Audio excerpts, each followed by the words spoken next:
যেহেতু crowd funding এবং এই বিষয়ে কথাবার্তাগুলো আসলো, ক্রাউড ফান্ডিং যারা চেষ্টা করছেন, খালেদ সাইফুল্লাহ, যদি আমি আপনার কাছে যাই, তাহলে হচ্ছে কি, আপনি এতক্ষণ ধরে আলাপ আলোচনাগুলো শুনলেন, একটা নতুন পলিটিক্যাল পার্টির জন্য ফাইন্যান্সিংয়ের কী ধরনের সমস্যা আপনি দেখছেন এবং আপনারা যে মেথডটা ফলো করছেন, এবং প্লাস ক্রাউড ফান্ডিংয়ের ব্যাপারেও যে বক্তব্যটা আসলো, আপনার রিফ্লেকশনটা।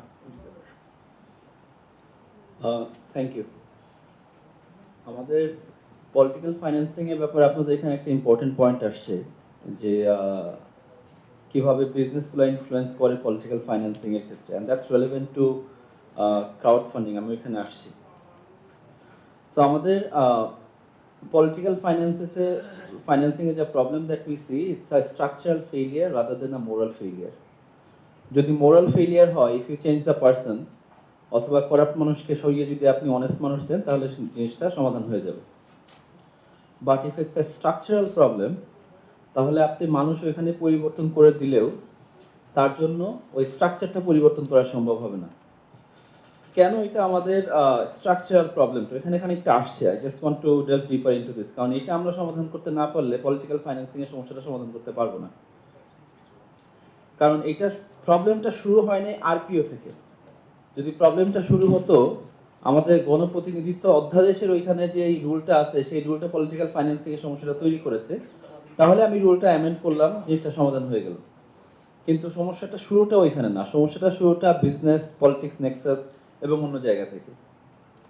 আপনি অনেক দূরে যদি নাও যাই, আমরা গত 16 বছরে যদি দেখি, এই সময় আমরা দেখছি যে বিজনেস এবং পলিটিক্সের মধ্যে যে নেক্সাস, এটা আরেকটু বেড়েছে। এবং এটার কারণে আমরা দেখছি যে পলিটিক্স থেকে বিজনেস, অনেস্ট বিজনেস যারা এর আগে দূরে থাকার চেষ্টা করতো, তাদের জন্য দূরে থাকাটা আস্তে আস্তে আরো বেশি অসম্ভব হয়ে গেছে। আপনার লাইসেন্সিং এর জন্য আপনি হার্ডেল পার হতে পারবেন না। আপনি তারপরে যদি চান যে আপনি কোনো একটা নতুন টেন্ডারে খুব স্বচ্ছভাবে নিতে চান, সেটাও পারবেন না। আরো নানামুখী সমস্যা আপনি দেখতে পাচ্ছেন, রাইট? এখন এই জন্য যদি কোনো বিজনেসম্যান, অনেস্ট বিজনেসম্যান, সে বিজনেস করতে চায়, পলিটিক্সে যদি আসতে না চায়, তাহলে তার পক্ষে বিজনেসটা করা সম্ভব না। তো আপনি কিন্তু, ইটস নট দ্যাট বিজনেসম্যান এসে পলিটিশিয়ানদেরকে কলুট করতেছে। In a lot of cases, most cases, পলিটিশিয়ানরা কিছু জায়গায় এমন ব্যুরোক্রেসি, এমন হার্ডল তৈরি করছে যে বিজনেসম্যানের পলিটিক্সের এই বলয়ের বাইরে গিয়ে বিজনেস করাটা অসম্ভব হয়ে যাচ্ছে। আমি বাংলাদেশে 5 বছর যাবত ব্যবসা করছি। বাংলাদেশের বাইরে যখন ছিলাম তখন আমার ব্যবসাটা বাংলাদেশে ছিল। I could not even imagine যে আমি কিছু কিছু লাইসেন্সগুলো পাবো আমার ব্যবসাটাকে এক্সপ্যান্ড করার জন্য। বাট এইটা করার জন্য অন্য মানুষ যাদের হয়তো বা ওই ক্যাপাসিটি নাই বিজনেসের, তারা কিন্তু সরকারের সাথে অ্যালাইন করে লাইসেন্সগুলো পেয়ে যাচ্ছে, তারা বিজনেসটাকে বড় করতে পারছে। You'd very often hear multinational companies বাংলাদেশে আসছে। টেলিকম কোম্পানিগুলোর ক্ষেত্রে শুনবেন তাদের অনেক টাকার ট্যাক্সের ডিসক্রিপেন্সি, এবং সেটা তারা কিভাবে সলভ করে বাংলাদেশে প্রায় সব মানুষই জানে। They have to solve it through a minister. So এই প্রবলেমগুলো, এটা তুমি জাস্ট বড় সবচেয়ে মাল্টি ন্যাশনাল কোম্পানি কেন বললাম, কারণ মাল্টি ন্যাশনাল কোম্পানিগুলো তাদের একটা খুব স্বচ্ছ অডিটের প্রসেসের মধ্যে দিয়ে যেতে হয়, তাদের ইন্টারন্যাশনাল যে হোল্ডিং কোম্পানি সেখানেও তাদের এই স্বচ্ছতা নিশ্চিত করতে হয়। তারাও এখানে স্বচ্ছতা নিশ্চিত করতে পারছে না। আর আপনি ছোট ছোট বিজনেসের কথা তো দূরের কথা, ইনফর্মাল সেক্টরের কথা তো দূরের কথা। সো অ্যাজ লং অ্যাজ এই আমাদের বিজনেসটা একটা ওপেক একটা স্ট্রাকচারের মধ্যে দিয়ে যাচ্ছে, আপনি সেখানে পিওর পলিটিশিয়ান দেন, নিউ কামার দেন, সেখানে আপনি এই ফেরেস্তা এনে দেন, they are not going to solve the problem. You have to think about the structure, and the structure does not start from RPO. RPO ব্যাপারে আমাদের অনেক কমপ্লেইন আছে। আরপিওতে বলছে একটা পার্সন আগে ছিল 25 লাখ টাকা সর্বোচ্চ, এখন বলছে সর্বোচ্চ 25 লাখ টাকা, অথবা আপনার যতগুলো ভোটার 10 টাকা করে যদি খরচ করেন। 10 টাকা সমস্যা না, সমস্যাটা হচ্ছে ইট ইজ পসিবল আপনার 25 লাখ টাকা, 50 লাখ টাকা, আপনি যদি সবচেয়ে বড় আসনে 70 লাখ টাকা পর্যন্ত আপনি রেজ করতে পারবেন। ইটস পসিবল আপনার ইলেকশন টাকার ওই টাকার মধ্যে। বাট আপনি 70 লাখ টাকা দিয়ে আপনি ইলেকশন করতে চাচ্ছেন, আপনার পাশের যে পলিটিশিয়ান আছে, সেই পলিটিশিয়ান যদি সেখানে 50 কোটি টাকা, 100 কোটি টাকা খরচ করে, আপনি এখানে কিভাবে কম্পিট করবেন? এটা তো কম্পিট করা সম্ভব না।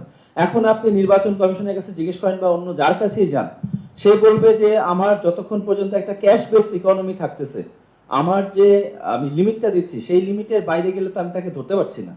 ধরা তো বিকামস অলমোস্ট ইম্পসিবল।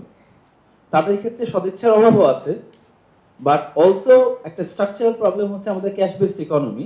যখন একজন পলিটিশিয়ান বিভিন্নভাবে 50 কোটি টাকা, 100 কোটি টাকা খরচ করছে, আমাদের তো একজন অ্যাডভাইজার বললেও 20 কোটি টাকা খরচ হয়, যখন তারা এই জিনিসগুলো বলছে, এটা খুব নর্মালাইজড হয়ে গেছে আমাদের এই জায়গায়। So again it's a structural problem. একটা জায়গায় যে আমাদের আরপিওতে সমাধান হবে না, আমরা পলিটিক্যাল ফাইন্যান্স থেকে তো চিন্তা করতে হবে।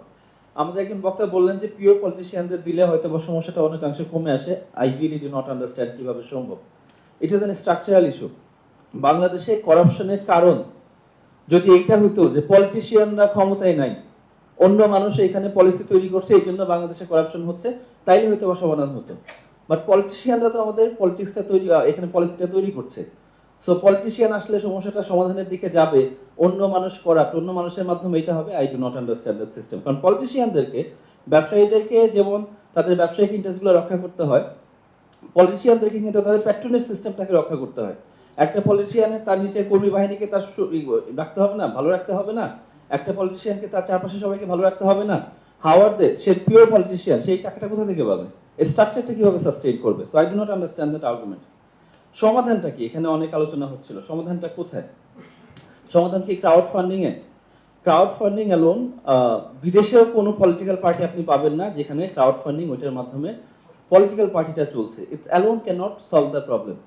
আমাদের ডেমোক্রেসির একটা স্ট্রাকচার হচ্ছে আপনার ডেমোক্রেসিতে টাকা লাগবে, অ্যান্ড ডেমোক্রেসিতে টাকাটা কোনো একটা জায়গা থেকে আসতে হবে। It can come from the government, it can come from people, it can come from businesses. আপনি যদি ওয়েস্টার্ন ডেমোক্রেসির ক্ষেত্রেও দেখেন, অনেকগুলা প্রেশার গ্রুপ বা খুব সুন্দর নাম হচ্ছে লবিং গ্রুপের কাছ থেকে বা এএপিজির কাছ থেকে আপনি অনেক সময় টাকাটা নিতে পারেন ওইখান থেকে, রাইট? বাট ওইখানেও কিন্তু একটা স্বচ্ছতার প্রশ্ন থাকে। তো আমাদের ডেমোক্রেসি কি কে ফাইন্যান্স করবে, কিভাবে? অফকোর্স আমাদের সবচেয়ে বেস্ট সলিউশন হচ্ছে it comes from people. Left wing politicians বা লেফট উইং পার্টিস গুলা বলে, ফর এক্সাম্পল জর্জ ম্যানিবোটে কিছুদিন আগে গার্ডিয়ান একটা লেখা আসছিল যে we have to fix hour democracy, এবং সবচেয়ে পিওরেস্ট ওয়ে হি সেইং যে এটা সমাধান আমরা করতে পারি is go to people. People finance your parties এবং সেটার মাধ্যমে করেন। বাট আমাদের ক্ষেত্রেও ইন অর্ডার টু গো দেয়ার আমাদের অনেকগুলো স্ট্রাকচার সমস্যাগুলো সমাধান করতে হবে। ক্রাউড ফান্ডিং এর মাধ্যমে of course it's one way to see how you can try to solve the problem, but crowd funding এর মধ্যে পার্শিয়ালি পসিবল, তার বাইরে যেতে হবে। লাস্টলি তাহলে আমাদের সমাধানটা কি, কোন জায়গায় যাব? একটা আলোচনা বারবার আসছে, জামাত ইসলামের ওইখানে যে ভাই ছিলেন উনি বলছিল যে ওনারা বলছেন যে ট্রান্সপারেন্ট ফাইন্যান্সিং এর মাধ্যমে ওনারা যাচ্ছেন, বাট কি ওনাদেরকে টাকা দিচ্ছে সেটা কি ওনারা ডিসক্লোজ করছেন? ডিসক্লোজ করছেন না। বা ডিসক্লোজ করার ক্ষেত্রে চ্যালেঞ্জ হচ্ছে, আমি যদি ডিসক্লোজ করি যে আমার এখানে কে ডোনেট করছে, কালকে পলিটিক্যাল যখন ক্লাইমেটটা চেঞ্জ হবে সে রিটালিয়েশনের মধ্যে পড়বে। এবং সে এক্সাম্পলই দিচ্ছিল যে তার ওই সময় তারা কিভাবে রিটালিয়েশনের ভয় করছিল। তাহলে আপনার কাছে কেউ টাকা দিলেও সে একটা সার্টেনিটি চাবে যে আমার আইডেন্টিটিটা ডিসক্লোজড হবে না। জাস্ট ইমাজিন, চোখটা বন্ধ করে এই এই ফেব্রুয়ারি ইলেকশনের পরে যেই দল ক্ষমতায় আসবে সেই দল যদি দেখে আপনি এখানে ফাহিম মাসরুর ভাই বিরোধী দলকে 5 কোটি টাকা দিয়েছিল, ফাহিম মাসরুর ভাই কি ওইখানে কোনো পাবে? তার কাছ থেকে কোনো কন্ট্রাক্ট পাবে?